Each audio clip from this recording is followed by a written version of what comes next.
Yeah, so you sent me the Let's Do AI, and I just groaned. I went, oh God, the last thing we need is some lame old doc talking about AI. No one knows what it means. Everyone's got a useless opinion based on zero experience once. And it's just sort of, oh, are we so short of topics we have to flog this dead horse? But then I got to admit, I was walking today and I sort of realized, no, actually, there is a lot to talk about. And it's not just because 3 months ago I didn't find it useful, and now I must talk to it every hour. It is transformational. And understand, I don't even know how to use it. That's just like a total hacker just kind of Google. I mean, here's how you know I don't know what I'm talking about. I kind of use it like a really classy Google. You go read any of the people that really understand, they go, it's got nothing to do with a Google search. So it tells you, when I talk about it, you should take this, my technical expertise, as no better than yours, except that I'm using it a lot. We should really talk about not where we are, but what it's going to mean to medical students and medical education, because that is a really serious subject. If you're ready to start learning with me, come join our community. I plan to teach live every week, and so you can come and participate and learn new ways of thinking about medicine and really test whether you're learning in a clinical way. For more information, visit drphiliptisdall.com. Back in 2002, Wikipedia started. For your generation, big deal. You got to understand, for my generation, it's like all of human knowledge is in one place online. We had fights. We had big fights whether you should be allowed to use it as a reference. It's almost impossible to imagine now, isn't it? So in the context of Wikipedia stirring up our middle-aged brains, in 2005, a young colleague literally gave me a book at one of our morning meetings. And the book was called The Singularity is Near by Ray Kurzweil. Really interesting to read. But here's the one idea I took from it that changed my life. Ray Kurzweil utterly convincingly proves that knowledge is exponential. And boy, once you internalize that idea, the whole world around you changes, because you recognize, human brains are built for linear. And when you come to this is what a singularity looks like, right? It's just an exponential curve. So when you're down here at the beginning of it, you go, oh yeah, nice flat curve. That looks pretty linear. And our little human brains go, makes sense to me, change is predictable. Until you get to the knee. And then at the knee, you have to keep drawing your linear line and go, wow, this is uncomfortable. I'm really redrawing this a lot. But remember, what the linearity says is the rate of change is so fast, by the time you've learned to change, it's changed again. So let's just put this in context of my life. Born circa 1950. Half-life of knowledge then is sort of generally broadly given. Everyone's allowed to argue this isn't true. I'm just telling you as a reference number. Half-life of knowledge when I was born was about 50 years. When I'm in med school in 1975, half-life of knowledge is about 25 years. When I go to your husband's graduation from engineering, the professor that gave the speech said he thought the half-life of their knowledge was about 4 years. About 3 years ago, I was teaching on the islands and I bumped into a protein chemist. And I said to him, we went through this half-life of knowledge. I said, what do you think the half-life of DNA protein knowledge is? He went, ooh, yeah, really good question. 9 months? Whoa. And I was just reading an article on AI in which this person said, as we go through the chat GPTs and the other Claude and the other evolutions, he thinks the half-life has gone from 4 to 6 months. So 4 to 6 months. Remember, the rate of change changes. So it might be 6 months a year ago. It is starting to write its own code now. So AI is creating its own AI. So it'll go 6, 4, 2, singularity. For anyone who's unfamiliar with what you're talking about, would you mind explaining what half-life means? Oh, okay. So when you talk about exponential means it's not linear, which is 2 times, 3 times, 4 times 5, it goes like this. Exponential means 1, 2, 4, 8, 16, 32. So it starts like this, it looks linear. And then you get to 64 and it starts to, boy, this is faster than linear. And then you get to, 1,000 some odd, and all of a sudden it goes like this. So exponential refers to anything that's doing multiples of powers. And our human brains are linear. Our human brains are not exponential. So we're always trying to put linear curves. Mine's no different. The only way I can internalize exponential is recognizing that I can't do it. So by practicing, my brain is wrong, stop, take a breath. What is going to be the doubling time or the halving time? So that's why you can get these fantastic statements that says, if you could provide perfect nutrition for flies, in 1 year, they would form a mass of flies between the earth and the sun. That's what exponential means. Everything looks fine until you hit the singularity. And so when I tell you 4 months ago, I didn't find the large language models useful, and now I do it every hour of every day. And remember, the rate of change is changing. So yes, I think this is going to be unimaginably powerful on us. Do you think AI can replace medical educators? Again, when I do every system, Allie, I always start with ClinPath correlation. What are the symptoms of this system?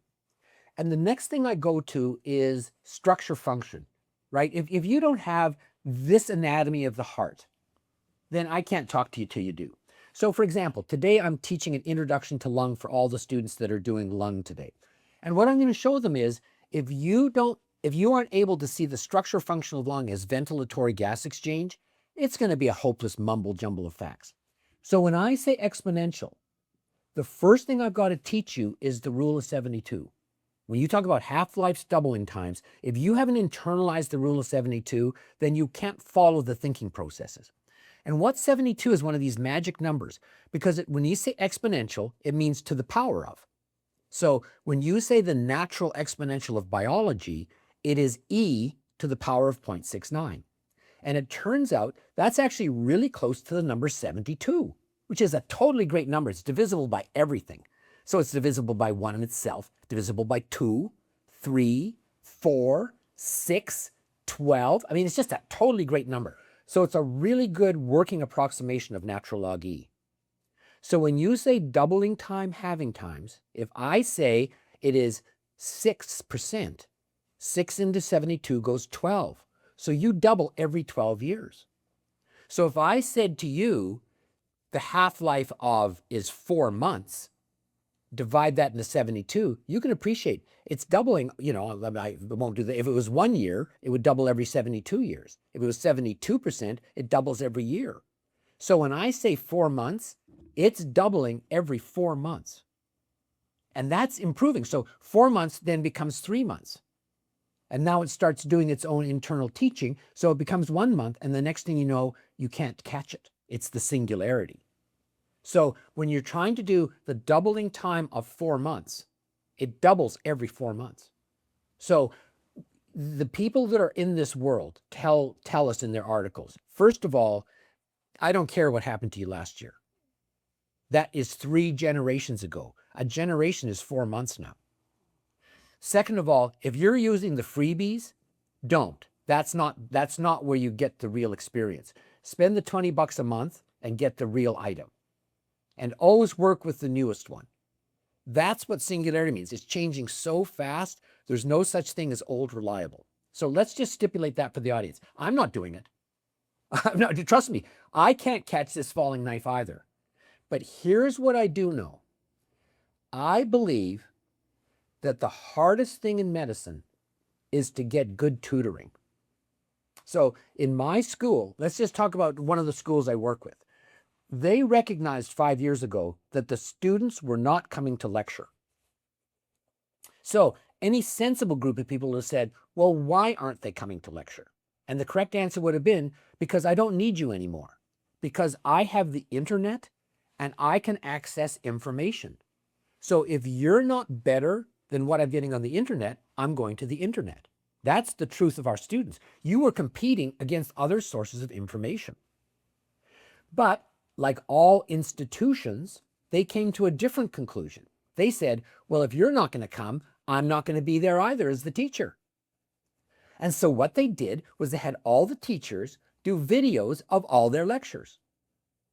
And I got to admit, I laughed when I heard it. I thought that was so brilliantly institutional. You know, you don't know the old Soviet Union, but it was a big part of the boomers' life.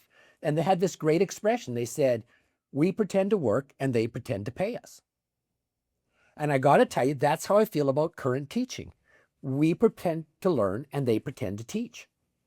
And so I'm at this school that's like, it's like the most fantastic idea in the world. You're not going to come to teach, so I'm not going to be there to teach. Good luck. Here's a bunch of videos. Well, those videos are competing with really good sources of information, aren't they? And I'm just not talking about first aid and UWorld. I mean, I'm talking about really, really good video systems that are really excellent. So if you're putting your video up there, is it better than that? The answer is a lot of video systems to compare. There's no data, but clearly not, because when I teach these students, they live in two worlds. The world of their school and its video systems that they get tests from, and then the larger world of other sources of information, and they literally do both. But when I walk in, they can't do it. So here's the big trick that no one understands. You can't teach yourself medicine. You would think you could, right? Totally excellent book, totally excellent author, here's the information. And yet when I come in and ask them to use it, they cannot. I'll give you an example. So this weekend, some of my students are starting to prep for their national exams, and they wanted me to go back and review neural. Now understand, these students a year ago had a full course in neuroanatomy, and 3 months ago they had a full course in neurology. And of course I'm going, God, what can I do in a couple of hours? I mean, that's a really tough load to lift. And I thought, well, for sure you got to do your long tracks. Anyone that's done any neural fully understands what I mean by long tracks. So I was doing the dorsal columns. And the dorsal columns let you do something like this. If I shut your eyes, could you hold this in your hands and tell me what it is? And that's called stereognosis. Stereo is Greek for solid. But in it, it implies 3 dimensions. That's why you have stereo speakers, because they give you more than one dimension. So if I shut your eyes and you can feel it, that's actually a really important part of sensing. Well, so I'm drawing long tracks. The students don't know what stereognosis means. They've been through a full course on neuroanatomy and a full course on neurology, and they can all talk about long tracks. They don't even know what to call what it senses. And only half of them even knew what proprioception is, which is where is my limb in 3 dimensions. So they had all the facts. They could do a year-old question, and they didn't have any understanding of the language.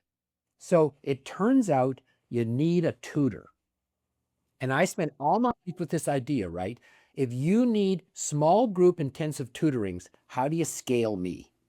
Where do you see AI actually being helpful for students? So we've talked a lot about how we're in the singularity.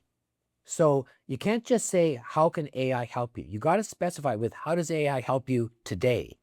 Because that's going to be really different a generation from now in 4 to 6 months. True. So we have to say, what is true now? What am I seeing my students doing versus what are they going to be doing in 6 months? So let's break medical school into the way it's divided now.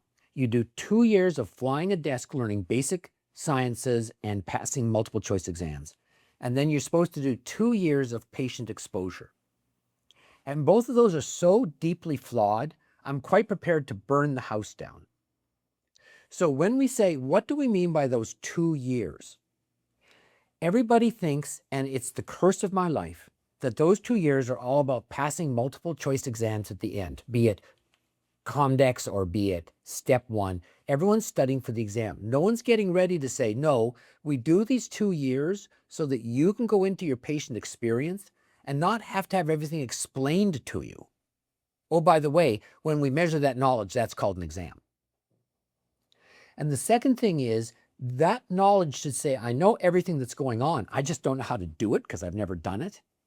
Well, that means that you should be doing it, not watching someone do it. So the next 2 years should be an apprenticeship, not an observership.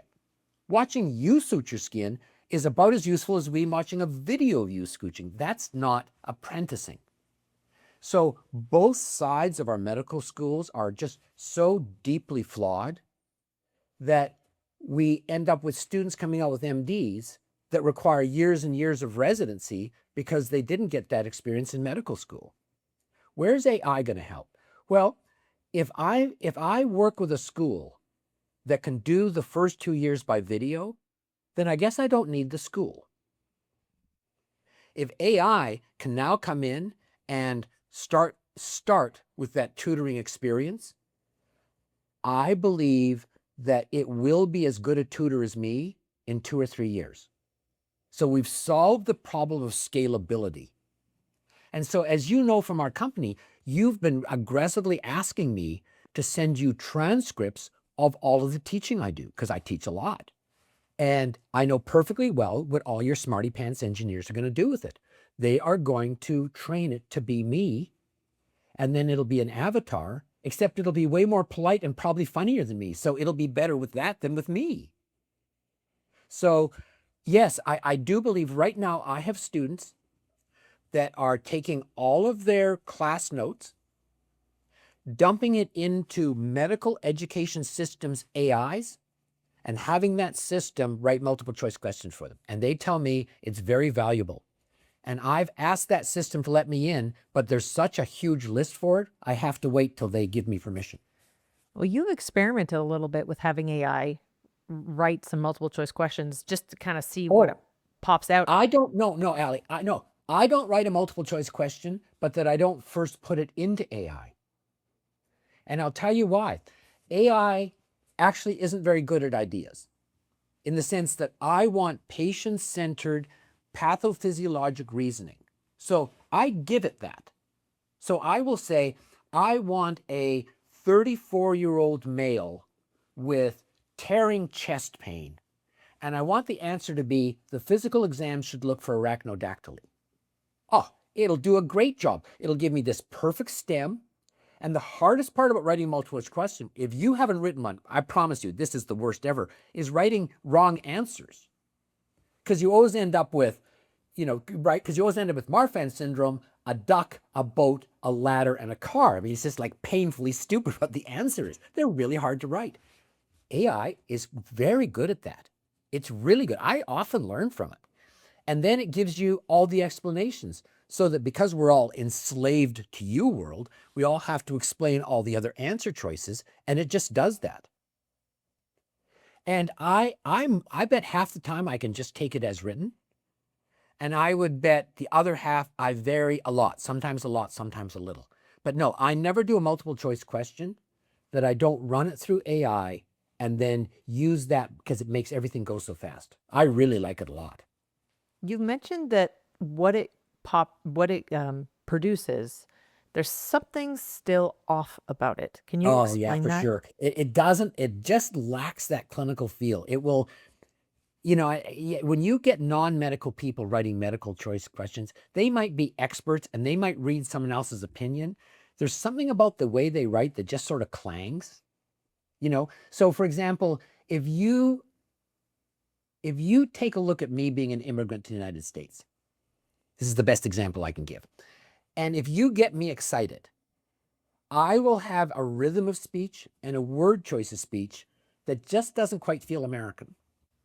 And all the Americans can pick it out. It's not just that I say oot and a boot instead of out and about. My kids knocked that out of me 20 years ago.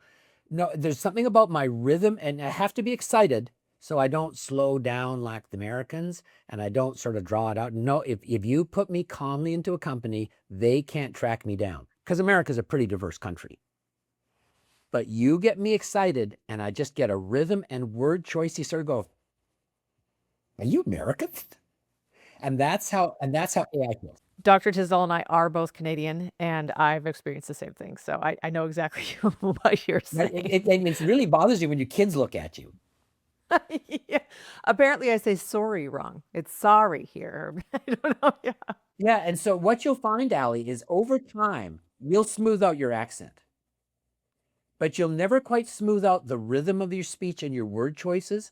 And so you can always pick out AI and a non-medical question writing, because it just sort of clangs. You go, man, I just wouldn't say it that way. I'll give you an example. So how is AI going to help?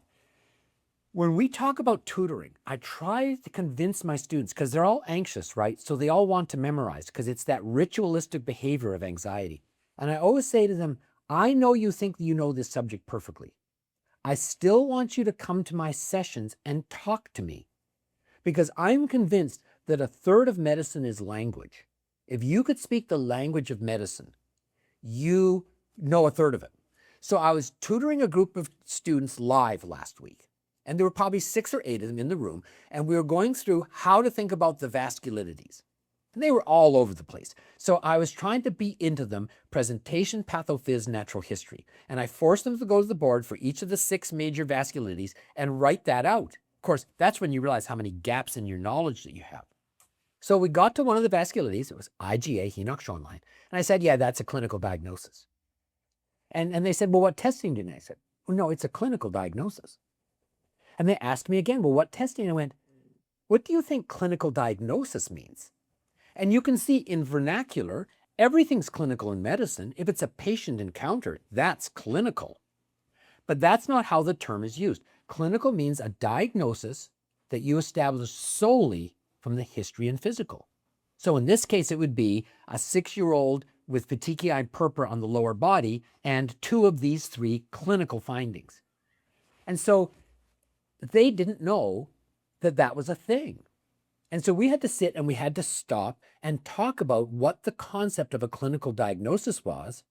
And then that worked really well when we got into rheumatic fever. And I taught them that those criteria, the modified Jones criteria, was the first time in the history of medicine there was an international agreement on a diagnosis established by clinical means. So that's why we always test you on the Jones criteria. All the old people like me, that was one of these breakthrough moments when we finally had a consensus diagnosis on a clinical diagnosis.